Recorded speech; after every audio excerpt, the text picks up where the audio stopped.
Now, I have a special guest for you, a surprise, unannounced bonus. Bob Skinstad is a former professional rugby player from South Africa. And Bob is also a venture capitalist and an entrepreneur.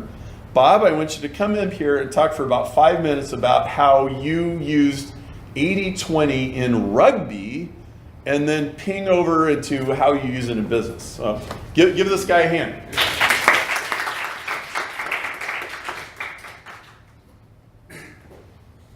Thanks very much, Perry. Good day, everybody. It's a bit of a funny one because we'll get onto networks and some of the stuff that Perry's talking about. We met today for the first time. I've read all of his books. Who else who's heard of Richard Koch, who also wrote 80-20 Principle? Perry and him have collaborated. Tim Ferriss talks in all of his books about the 80-20 principle, the Pareto principle.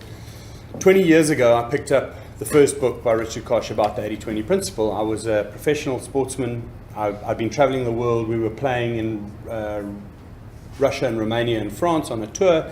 At the airports, I picked up the book. Literally out of the blue, I said, how does this work? I kept it with me. I played professional sport for 13 years. The most pivotal moment in my whole career was reading that book and understanding that everything he was talking about could apply to me in what we were doing in professional sport. In fact, I was a really young captain of a team, and I went to the coach. I was like, you're not going to believe this, and sport was in that transition from amateur to professional. In South Africa, we only recently moved to professional. It was post 1995. It was about 1997, 98. I went to the coach, and he was a retired lawyer, a very smart guy, but just loved the game. So he sort of retired and then coached. And I said to him, "This is happening. We've got 3 amazing guys in our team of 15, and they're not getting the ball enough. We need them to get the ball at crucial periods of the game." And we mapped it out. We mapped a matrix of who should be getting the ball at what time in the game. We had the best season we'd ever had, qualified top of the log. I ended up playing for South Africa for 13 years, won a World Cup with South Africa, literally using the right guys in the right position. But much more importantly is that Perry's opening gambit to you guys is that this principle and the way you take it on board could be the most important thing you ever do. I went through a career of rugby, and like I said, because I was amateur at the time, I also found other things to do. So I was at Stellenbosch University. I started a business, bought a pub in my little hometown, not quite with sawn off shotguns and that kind of thing, but not that exciting. But I bought a little pub. We expanded the business to 7 or 8, had a hotel eventually, sold that, put that money into a VC firm, and I've moved over to the UK. I've been here 3 years. I run the small cap venture capital part of that firm. It's called Knife Capital. We've got quite a few exits out of South Africa. Every single one that's worked has used the 80-20 principle. Every single one that's been well due diligenced, well led by a great entrepreneur, has been able to find the inflection point. Where could we improve this business by doing the 20% of things that affect the 80% of causes? It's literally, I wake up every day and reach for the smartphone. I wish I could say to Perry I don't, and I know I should change it, but the email list comes in and I know which companies I've got to deal with because they're doing the 80-20 of their business wrong, and I know which companies I don't have to deal with because they could literally tell you where it's going right and going wrong. So to finish off, this is just a validation for me. It's a great opportunity. My personal network is big because of sport. Small in the business world, but growing. I reach out to people. I've reached out to Perry. I've reached out to Tim Ferriss before. I've met with those individuals.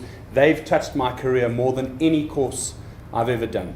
Any business or anything. Just the fact that they can simplify and clarify the little bits that make the biggest difference. I'll tell you one story. So moving out of rugby, I'd worked out that those 3 guys needed to get the ball more. We got into the pub business, and I think I told you the story, Perry.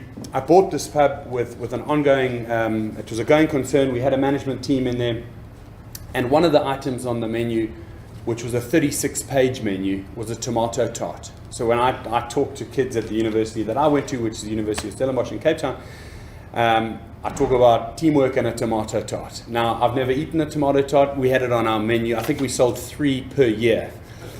We did the study of how much space in our kitchen the ingredients, the preservative-orientated ingredients of a tomato tart took about a square meter. We had about a 20 square meter kitchen. Okay, so for literally 0.0001% of revenue, we had a huge percentage of our space taken up. It led us to rejig the menu. We went from 36 pages to 1.